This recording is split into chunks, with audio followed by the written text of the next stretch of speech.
dunia terhentak. Indonesia, mercusuar perlawanan terhadap imperialisme, kini berlumuran darah. Peristiwa ini lebih mengerikan dari kebakaran Roma di bawah Nero, lebih tragis dari Hiroshima, lebih brutal dari Stalingrad.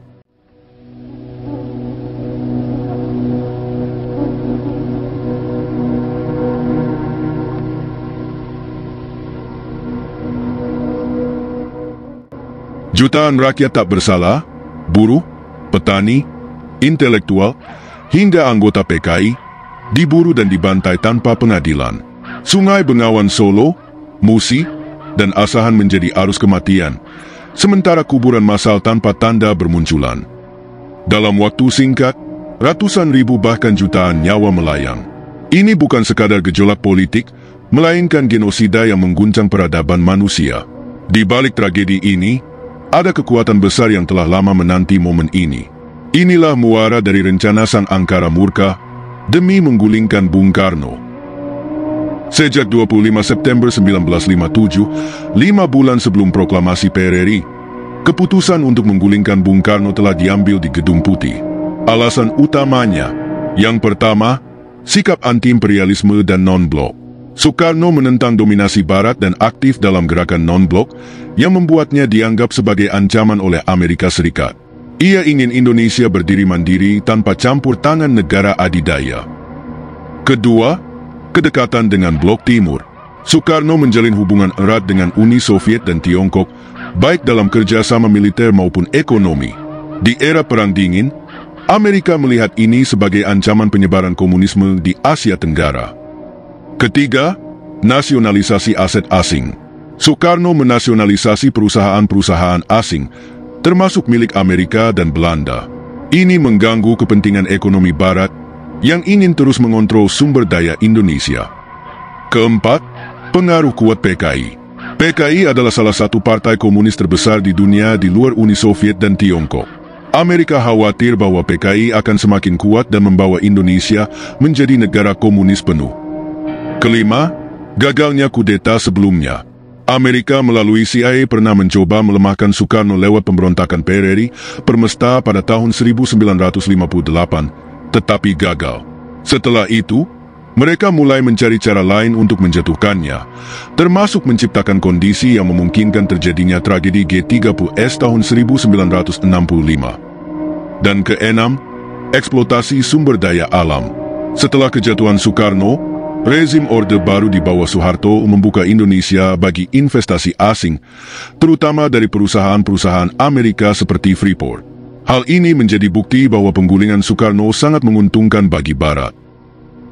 Penggulingan Soekarno bukan sekadar insiden politik dalam negeri, tetapi hasil dari rencana panjang Amerika dan sekutunya untuk memastikan Indonesia tetap dalam orbit kapitalisme global.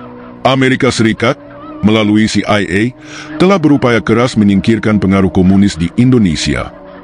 Dengan peristiwa 30 September 1965, dalih yang sempurna tercipta, 6 jenderal Angkatan Darat beserta seorang perwira menengah tewas dalam satu malam, memberi legitimasi bagi militer untuk bertindak.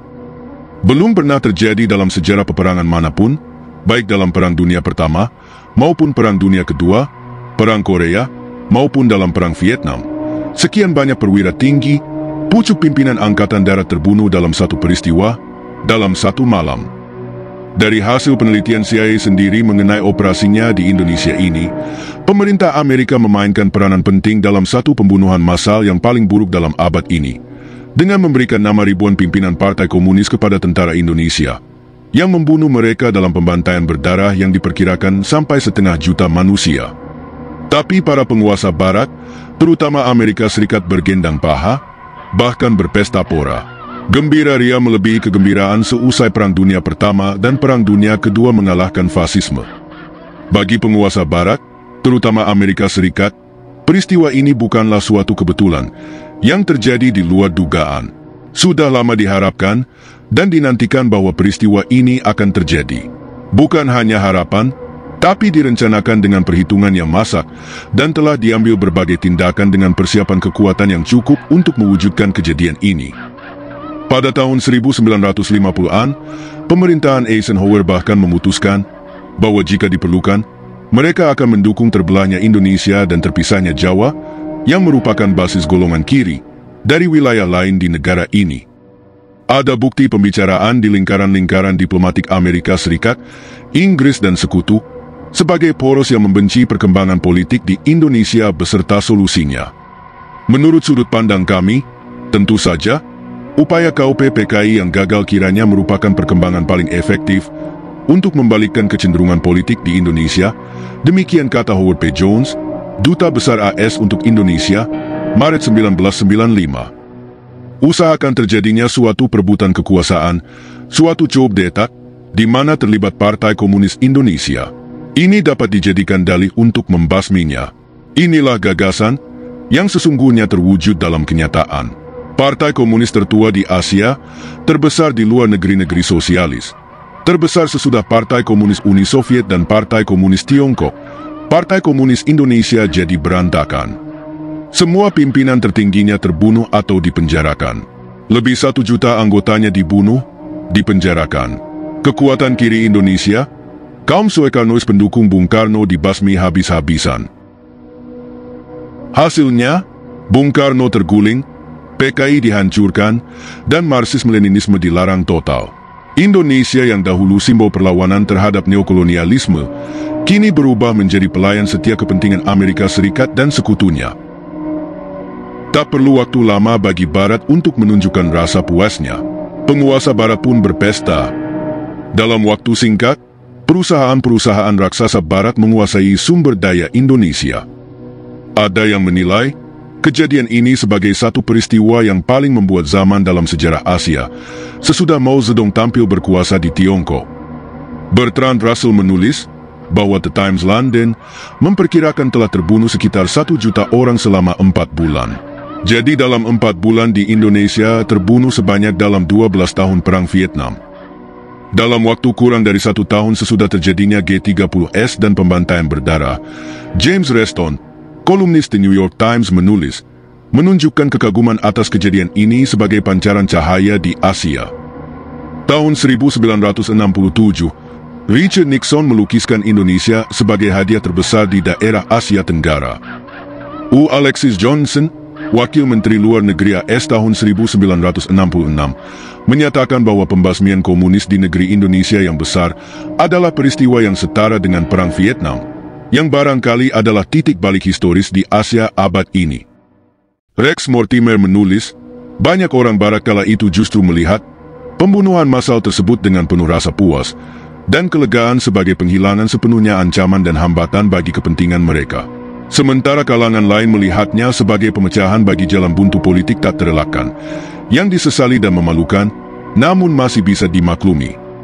Pembunuhan ratusan ribu manusia yang kebanyakan tidak mengerti mengapa mereka harus dibunuh itu, tidak banyak menarik perhatian apalagi menggugah perikemanusiaan kita, dibandingkan dengan peristiwa-peristiwa lain di belahan dunia lain, yang sebenarnya dalam dimensi maupun skalanya jauh lebih kecil.